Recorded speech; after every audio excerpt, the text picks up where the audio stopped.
অলসতায় বিষ্ণু ঈসা ইসলামের কাছে এক সাহাবী এসে বলল, ইয়া রাসূলুল্লাহ আ'তিনি শাইআন, আপনি আমাকে কিছু দান করেন, আমার কিছুই নাই। বিষ্ণু বললেন, তোমার কিছু নাই? সাহাবী বললেন, ইয়া রাসূলুল্লাহ ঘরে আমার শুধু দুইটি জিনিস আছে। কয়টা? চিল্লায় বলেন, কয়টা? এক হচ্ছে একটা জামা, দুই হচ্ছে পানি খাওয়ার একটা জগ। বিষ্ণু বললেন, এই দুইটাই নিয়ে আস। বিশ্বনবীর কথা শুনে ওই সাহাবী ঘর থেকে জামা নিয়ে আসলেন, পানি খাওয়ার জগ নিয়ে আসলেন। বিশ্বনবী সাল্লাল্লাহু আলাইহি ওয়াসাল্লাম ওনার মোবারক হাত দিয়ে এক হাতে জামা ধরে আরেক হাতে পানির জগটা ধরে সাহাবীদের দিকে উদ্দেশ্য করে বললেন, মাইয়াশতারি হাদাইন, এই দুইটা জিনিস কেনার মতো কে কে আছে দেখি। কয়েকজন হাত তুললো। বিশ্বনবী বললেন, কত দিয়ে কিনবা? এক সাহাবী বলে, ইন্নী আশতারিহিমা বিদিরহাম, ও নবী যদিও এগুলো আমার দরকার নাই, কিন্তু আপনি যেহেতু নিলামে ডাক তুলেছেন, ইয়া রাসূলুল্লাহ ইয়া হাবিবাল্লাহ, আপনার সম্মানে আমি 1 দিরহাম দিয়ে দুইটা জিনিস কিনে নেব। 1 দিরহাম, একটা জামা, একটা পানি খাওয়ার জগ, দাম কত? 1 দিরহাম। বিশ্বনবী বললেন, না না, 1 দিরহাম তো অনেক কম হয়ে যায়, মাইয়াজিদু আলা যালিক, এর চেয়ে বেশি দামে কে কিনবা? আরেক সাহাবী হাত তুলে বলতে লাগলো, ইয়া রাসূলুল্লাহ ইয়া হাবিবাল্লাহ ওয়া ইন্নী আশতারিহিমা বিদিরহামাইন, আমি এই জামাটার পানি খাওয়ার জগটা 1 দিরহাম নয় 2 দিরহামের বিনিময়ে কিনতে চাই।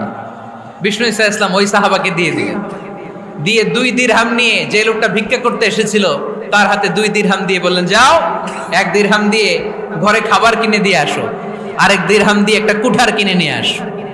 শুনতেছেন? কি কিনে নিয়ে আসো? কুঠার দিয়ে কি করে? গাছ কাটে।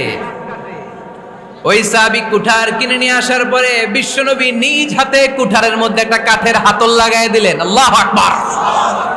হাতল ছাড়া কুঠার ইউজ করা যাবে? বিশ্বনবী নিজ হাতে ওই কুঠারের ভেতরে একটা হাতল লাগাই দিলেন আর বললেন, লা উরিদু আন আরাকা 15 আইয়াম, এই কুঠার নিয়ে জঙ্গলে যাও, গায়ে অনেক শক্তি আছে, কাঠ কাটো, এই কাঠ কেটে বাজারে বিক্রি করো, সামনের 15 দিন যেন আমি আমার চোখের সামনে তোমার না দেখি। বিশ্বনবীর পরামর্শ অনুযায়ী কুঠার নিয়ে ওই সাহাবী জঙ্গলে চলে গেলেন। কাঠ কেটে বাজারে বিক্রি করতে করতে 15 দিন পরে 10 দিরহাম নিয়ে বিশ্বনবীর দরবারে হাজির হয়ে গেলেন। 10 দিরহাম নিয়ে বিশ্বনবীর কাছে হাজির হয়ে গেলেন।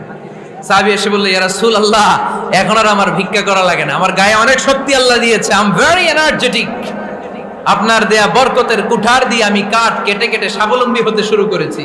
সুবহানাল্লাহ পড়েন। আমি এখন 10 দিরহামের মালিক। বিশ্বনবী বললেন, লা আইয়াহতাতিবা আহাদুকুম হুজমাতান আলা যাহরিহি খায়রুম মিন আইয়াসআলা শাইআন ফায়ু'তিয়াহু আও ইয়ামনাহু, যাদের গায়ে শক্তি আছে তারা ভিক্ষা না করে কাঠ কেটে পিঠে সেই বোঝা নিয়ে বাজারে বিক্রি করা অনেক ভালো, কারণ কারো কাছে যদি তুমি হাত পাতো সে দিতেও পারে নাও দিতে পারে, আর কষ্ট করলে কষ্ট কোনোদিন বৃথা যায় না। চিল্লায় বলেন ঠিক কিনা? বিষ্ণু ঈসা ইসলামের অনুপ্রেরণায় এই সাহাবা অল্প কিছুদিনের ব্যবধানে স্বাবলম্বী হয়ে গেলেন। What is the moral of the story? বিশ্বনবীর এই প্রফেটিক স্টোরি থেকে আমাদের কি শিক্ষা? লেসন নাম্বার 1, বিশ্বনবী চাইলেই ওই 2 দিরহাম দিয়ে বলতে পারতো, যাও খাবার দাবার কিনে ফ্যামিলিতে দিয়ে আসো। সে ওই 2 দিরহাম নিয়ে খাবার দাবার কিনে ফ্যামিলিকে খাইয়ে রাত্রে আবার ভিক্ষায় নামতো। কথা কন, রাত্রে কি করতো? ভিক্ষায় নামতো। বিষ্ণু ঈসা ইসলাম তাকে কাজ করে খাওয়ার জন্য উৎসাহ দিলেন। পাশাপাশি বিষ্ণু ঈসা ইসলাম পার্মানেন্ট সলিউশন দিলেন। এজন্য পার্মানেন্ট সলিউশনের ব্যবস্থা করতে হবে। অনেকে আমরা যাকাত দেই, যাকাতের শাড়ি দেই, যাকাতের লুঙ্গি দেই, আছে না নাই? লক্ষ্মীপুরের